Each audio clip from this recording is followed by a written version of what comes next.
안녕하세요. 초등교사와 함께하는 엄마표 공부 작은 하루입니다. 지난 영상에서는 도도맨이 3살에서 5살 시기 어떻게 영어 인풋을 주었는지 말씀드렸어요.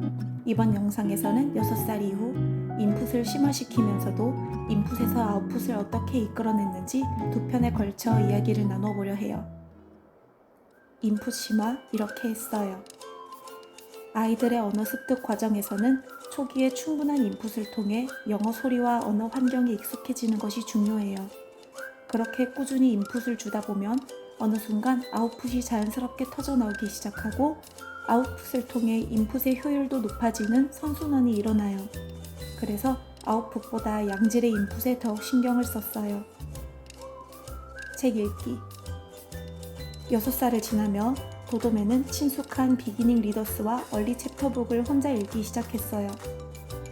3월에 구입했던 ORT 시리즈도 단계별로 꾸준히 이어갔고 저와는 리더스 책을 함께 읽으며 읽기 실력을 더욱 키웠어요. 리더스 책은 말 그대로 읽기를 위해 특별히 만들어진 영어책으로 스스로 영어를 읽는 능력을 키울 수 있도록 도와주는 책이라고 보면 돼요. 일반 영어 그림책이나 원서랑은 좀 다른 특징들이 있는데 기초부터 고급 단계까지 난이도별로 구성되어 있어서 수준에 맞는 책을 골라 읽을 수 있어요. 어려운 단어는 최대한 피하고 자주 쓰이는 핵심 어휘 위주로 구성되며 문장도 짧고 간결해서 내용을 이해하기 쉬워요. 대표적으로 Hello Reader, Step into Reading, I Can Read 시리즈가 있는데 저는 도서관 국제자료실 코너를 애용했어요. 수많은 리더스 시리즈가 단계별로 정리되어 있어서 아이의 흥미와 수준에 맞는 책을 잔뜩 빌려서 부지런히 날라다 읽혔어요.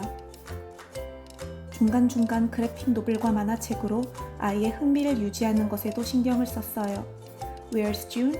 Where's 할머니? 시리즈는 초등학생이 된 지금까지 종종 꺼내 읽는 책이에요. 이렇게 리더스를 꾸준히 읽고 그림책도 수준을 높여가며 읽다가 7살이 되며 본격적인 챕터북을 읽기 시작했어요. 탐정 이야기를 좋아하던 도도맨은 Nate the Great 시리즈로 챕터북에 입문했는데요. 처음엔 혼자 읽기 어려워해서 몇 권은 제가 소리내어 읽어주었고 점차 자신감을 얻으면서 혼자 읽게 되었어요. AR 레벨은 2.0 정도로 평소 읽던 책에 비해 낮았지만 페이지 수는 80쪽으로 확 늘었고 그림이 적고 문장의 길이 등으로 인해 실제 체감 난이도는 더 높게 느껴졌던 것 같아요. 아이가 챕터북에 흥미를 붙인 이후로는 혼자서도 곧잘 읽기 시작했어요. 이외에도 스토리 트리하우스 시리즈, Press Start 등 흥미를 끄는 챕터북을 함께 읽었는데 제가 읽어도 재미있더라고요. 영상 시청 6살에서 7살이 되며 아이의 집중력과 이해력이 높아져 줄거리 있는 영상을 더 길게 볼 수 있게 되었어요. 하루 30분 이내 영어 영상만 보기, 스스로 끄기 원칙은 그대로 유지했고 영상 수준을 조금 높였어요.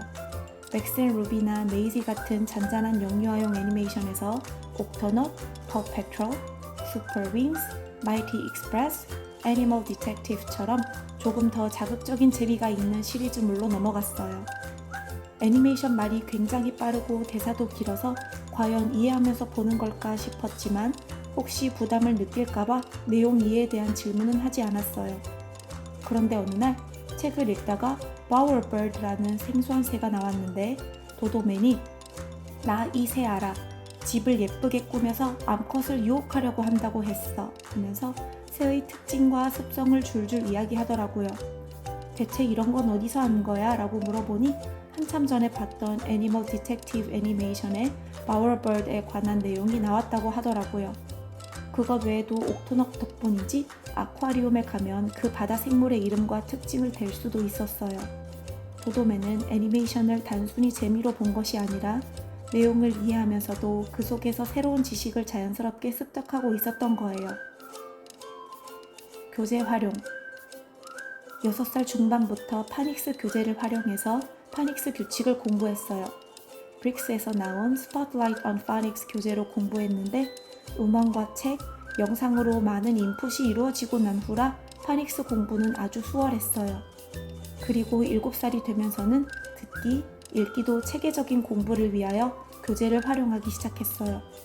브릭스는 아이 수준에 알맞은 교재를 찾기 위한 테스트를 제공하니 온라인 홈페이지에 접속해서 테스트를 아이에게 쳐보도록 한 뒤 교재 선택에 도움을 받을 수 있어요.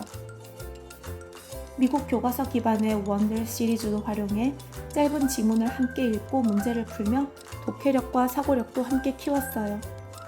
교재 활용을 통해 아이는 좀 더 정돈된 형태의 영어에 노출되었고 학습적인 실력을 쌓아나갈 수 있었어요. 단순히 듣기와 읽기를 넘어 정제된 언어로 정보를 이해하고 해석하는 단계로 확장해 나간 거죠. 6살 이후에는 아이의 흥미와 집중력, 이해력이 급격히 발달하기 때문에 이 시기는 단순한 영어 노출이 아니라 아이의 성장에 맞춰 질적으로 확장된 인풋을 제공하는 것이 핵심이에요. 혼자 읽기는 챕터북 읽기로 전환, 쉬운 애니메이션은 줄거리 중심 시리즈물로 확장, 무작위 시청에서 의미 있는 정보 습득으로 연결, 자연스러운 노출에서 체계적인 교재 학습으로의 확장. 이렇게 점진적으로 단계를 높여가며 영어 실력의 뿌리를 깊게 다졌던 시기였어요. 다음 영상에서는 이렇게 심화된 인풋이 어떻게 아웃풋으로 연결되었는지 구체적인 방법에 대해 말씀드릴게요. 이번 영상이 도움이 되셨다면 좋아요와 구독, 알림 설정 부탁드려요.